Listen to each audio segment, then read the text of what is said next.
On today's episode of Red Cape Sports, we have an exclusive one-on-one interview with Head of Customer Experience from Upper Deck, Chris Carlin. Stay tuned, you don't want to miss it. The biggest name by far is Alexis Lafreniere. And Alexis is a player that Upper Deck has been looking at for a long, long time. We don't take signing spokesmen lightly.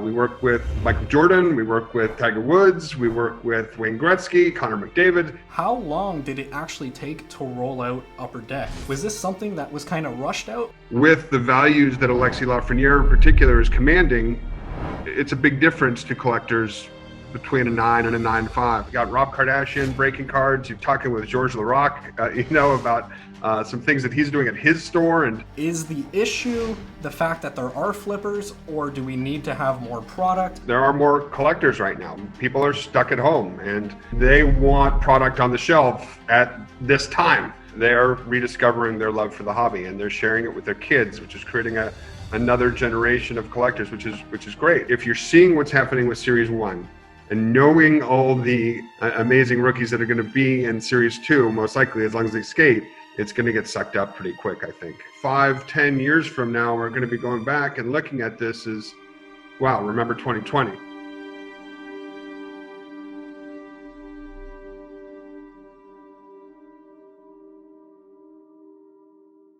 Hello and welcome everyone back to yet another episode of Red Cape Sports. My name is Bird Bouchard, and today, here on Red Cape Sports, we have a very special guest. You guys can see him right there. This is Chris Carlin from Upper Deck Sports. Chris, thank you so much for being here. Yeah, my pleasure.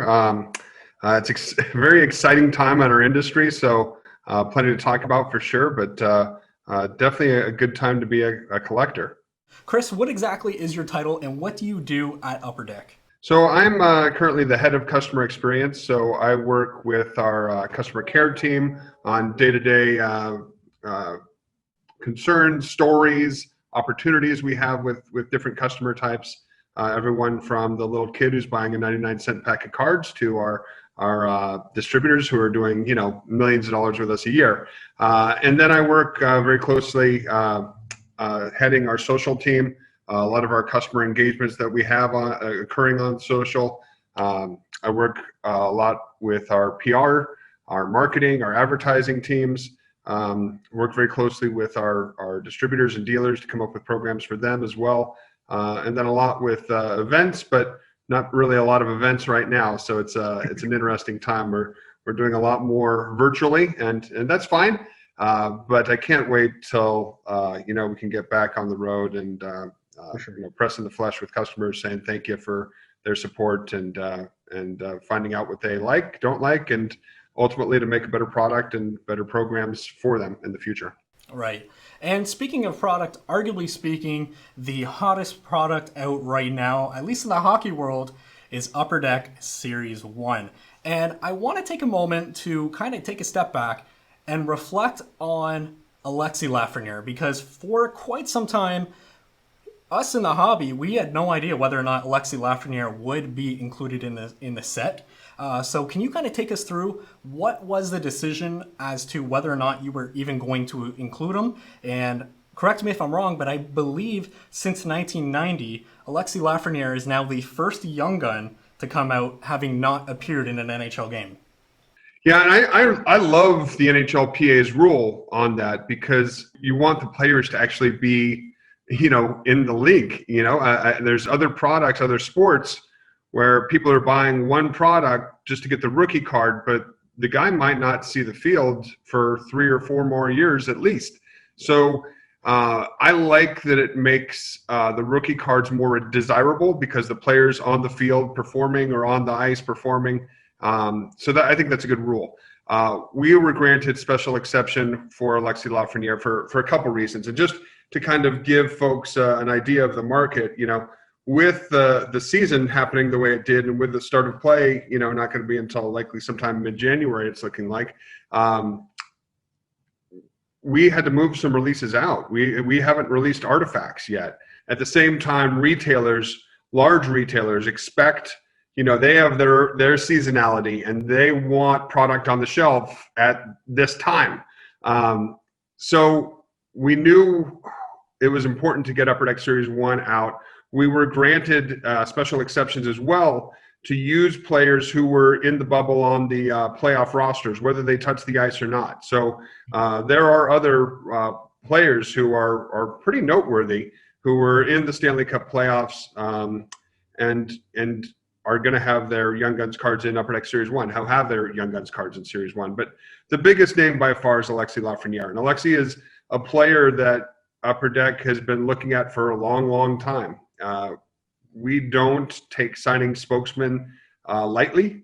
We work with Michael Jordan. We work with Tiger Woods. We work with Wayne Gretzky, Connor McDavid, huge names. And to sign Alexis Lafreniere as a 16-year-old spokesperson for Upper Deck shows how much faith we have in this young man's game.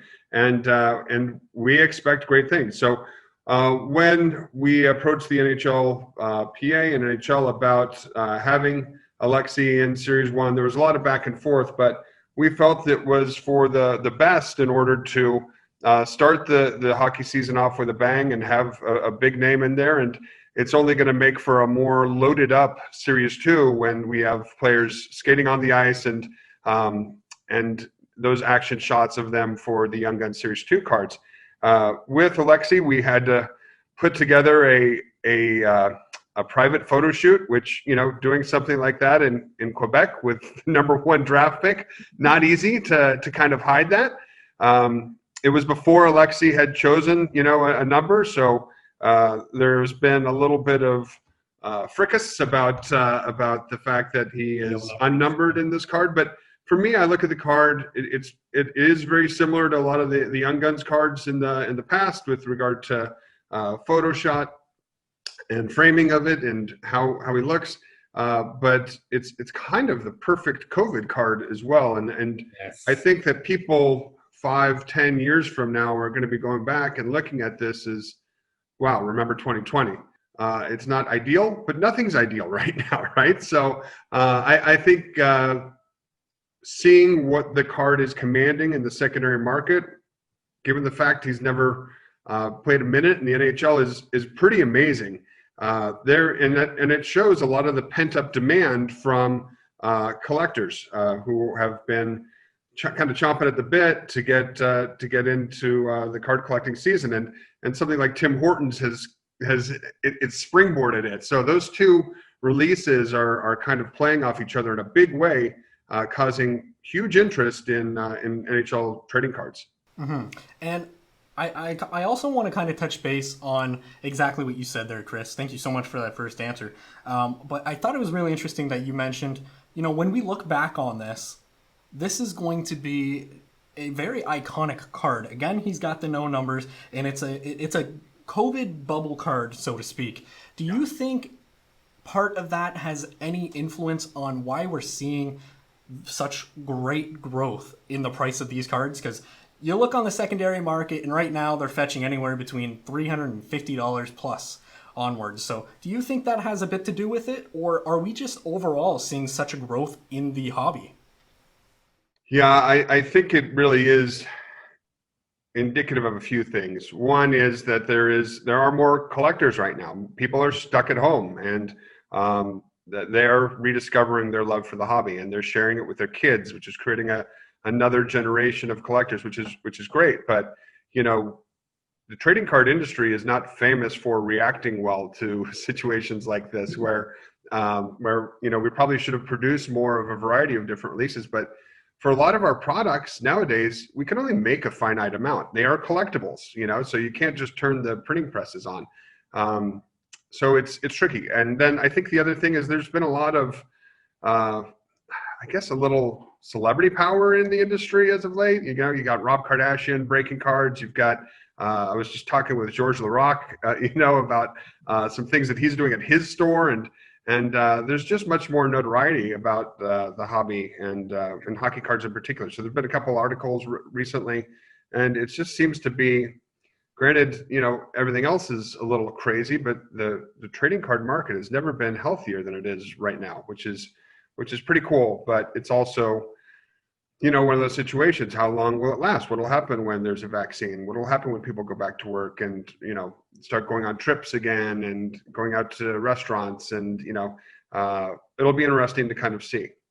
Right. So I also kind of want to talk a little bit about retail because I know personally, whether it be myself or any Facebook groups or really any kind of groups, period, and any kind of hobby that I speak to, it seems like trying to find, whether it be upper deck or tops, whatever it is, it seems like right now, whether it be the hobby growing or whether it just be the flippers coming into the game, retail is it's a really tough topic. So, Chris, do you mind kind of taking us through how Upper Deck goes about retail? And is the issue the fact that there are flippers, or do we need to have more product, or is it just right and we need to be quicker as buyers? I think there definitely are flippers. I think there's a variety of other factors. I mean, it's pretty insane when you have retail locations putting trading cards at the customer care center and having people go there to get their one box so people don't just come in and take it all. I mean, who would have thought, that trading cards would have this type of sell through at retail again. And I think the content in retail is better than it used to be, but some locations have it, some don't. They're getting it this week. It was more just a situation where producing a release this big in the midst of a pandemic creates a situation where there's just, unfortunately, we can't get everything out on a synchronous delivery date. So I think that has caused a little bit of that consumer type of, why doesn't this store have it when this one does, and just a little more frantic type nature. So it's just kind of one of those things where it is, but I think on Upper Deck Series 1, it will settle down, I would say, early December. Okay. Now, I also want to talk about the creation itself of Upper Deck Series 1, because like I mentioned before, we didn't quite know about the checklist, and obviously now we're thrown with a pandemic, so we have all these different things to juggle. So a question that I've been asked a lot on social media has been, how long did it actually take to roll out Upper Deck? Was this something that was kind of rushed out, or was this something that still took a lot of planning? No, not rushed out at all. But I would say that there were situations that came up where, whole work lines had to be rethought, and how, where people used to be shoulder to shoulder, you can't have that anymore. So a lot of challenges came with regard to getting this product out and getting it out in a timely fashion. But it was one of those things where, our vendors were adamant about that they could do the job and they could get it out by certain dates. So when challenges came up, it was just one that, we had to kind of work through. So whether that meant expediting some shipments or things along those lines, those were things that we had to do to get it out to our shops and partners. So there were headaches, of course, but it was planned out. Unfortunately, in the midst of a pandemic, people start not showing up to work or what have you. There's little we could do. So we worked through it. I'm happy that this one's out, and we're on to the next one. For sure. So, like I mentioned before, Upper Deck is kind of the iconic rookie card in hockey. And right now, I personally haven't had the chance to open up any Upper Deck Series 1. However, some of the, I guess, comments or concerns rather that I've been hearing about are specifically with the Upper Deck Series 1 cards, the upper left-hand corners or upper right-hand corners.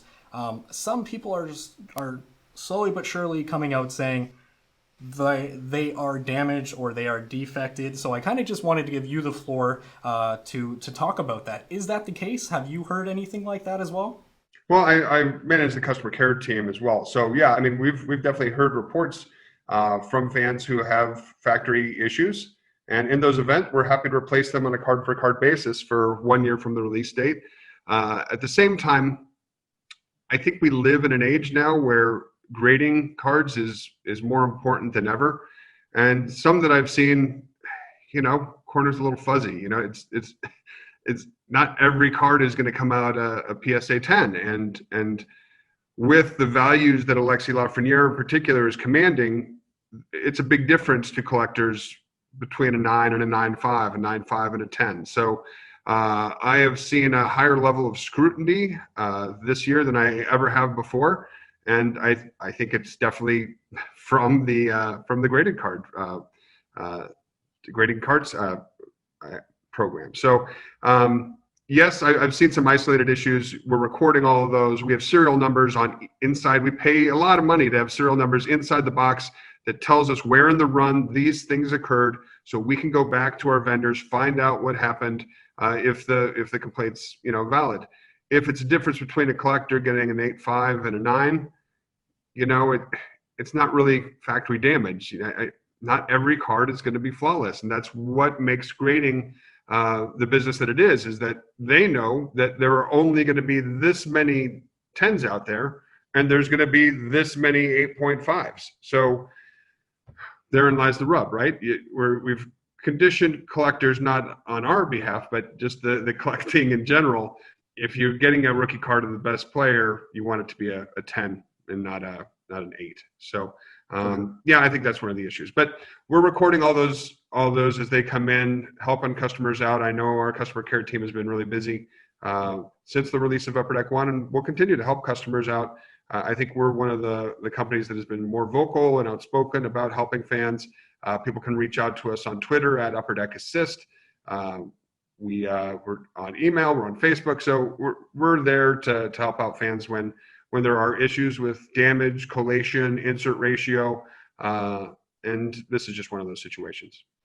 Wonderful, wonderful. Always good to hear that. I'm sure a lot of our viewers will love to hear that. Another question that I've been personally asked is a lot of people love the Dazzlers and the inserts. So are these going to be things that we're going to see in future series?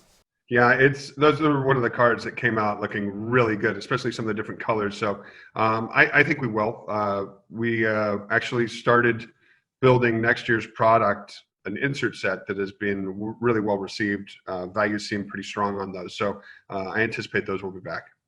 Awesome. And then you kind of gave producer Mitch and I a heart attack earlier. And of course, obviously no fault of your own because of COVID, but Tim Hortons hockey cards, we are big fans being here in Canada. We absolutely love them. And I have to ask, is that going to continuously be one of the premier products here in Canada? Are we still going to have that? Well, geez, Bert, I mean, that was one of the products that was really on the cusp potentially of not happening. They didn't know if there was a hockey season, right. and they did. The amount out there is less than we saw last year. So I think that is a release this year that's going to go pretty quick. That will not be available as long as it has been in years prior. So if you are a card collector, I would definitely get your Timmies each morning. At the same time, I was really pleased that they wanted to. They know that it's working well. Our Canadian collectors, in particular, once you deliver something that they like, they look forward to it every year. So I know that they were getting a lot of pressure from their consumers that they just love this program, want to see it coming back. So yeah, I was happy. If ever there was a year where it might not happen, it was probably this one. So once hockey and life goes back to normal, I would imagine that, barring any strange licensing changes, that this was a program that would continue for year after year. Awesome. That is fantastic news, especially here at Red Cape Sports. We absolutely love our Timmies. We love Upper Deck sports cards as well. Yeah. So perfect marriage right there. And Chris, obviously you're a busy man, but before you go, I need to ask you, is there anything else that you want to add here? Anything that I haven't quite had the chance to ask you today that you feel is rather important to let viewers know? Well, I think that this year in particular, we're going to see a bit of crossover with collectors. I don't know if the basketball rookie class is going to be as strong. You could see some crossover with basketball collectors wanting to collect hockey just because of the strong rookie class that we anticipate we'll have. We released information about Fleer Metal Universe. Skybox Metal Universe, but under the Fleer subsidiary. There's a new product that will be coming out that'll have precious metal gems of these players. So a lot of the 80s, 90s inserts that are so popular now and sought after, it'll have that content in hockey for many of the inserts will be the first time. So I think it's going to lend to bring some folks over.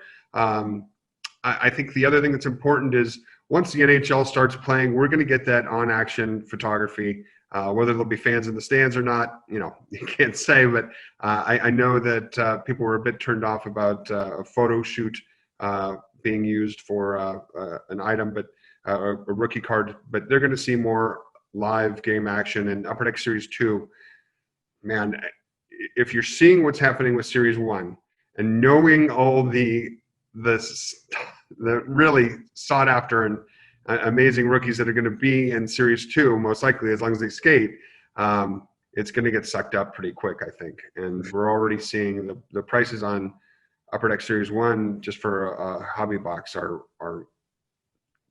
quite frankly ridiculous. It's really high. So I'm hopeful that we see that come down a little bit. But again, we're in this situation where people are spending a lot of time inside and they're looking for something to do. And the only other thing I would say is that we've seen a meteoric rise in interest in Upper Deck ePack.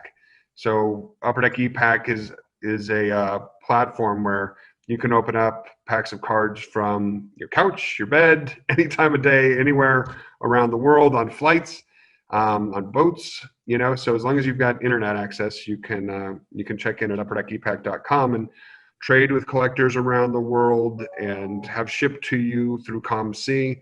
So that has been another type of platform where people are stuck inside. They can't get to their shop. It's starting to get colder. You don't want to go to your Walmart. So it's been really interesting to see how people are engaging on that platform. Purchasing packs, even there's coins, there's memorabilia types of releases. So it's been really eye-opening to see that, we used to think that collectors just stayed in their lanes. And I think when they're given options and everything's presented to them, that people kind of collect what they want. So they collect for their family or they collect for friends. And that's been really interesting to see. So those are the big things and trends that we're seeing. It's definitely going to be an action-packed hockey card collecting season, and we can't wait to bring it forward to you and see these guys on the ice. Awesome. Well, Chris, like I said, you're a busy man. Thank you so much for taking the time out of your schedule to do this interview with us here at Red Cape Sports. Thank you all so much for watching. Till next time.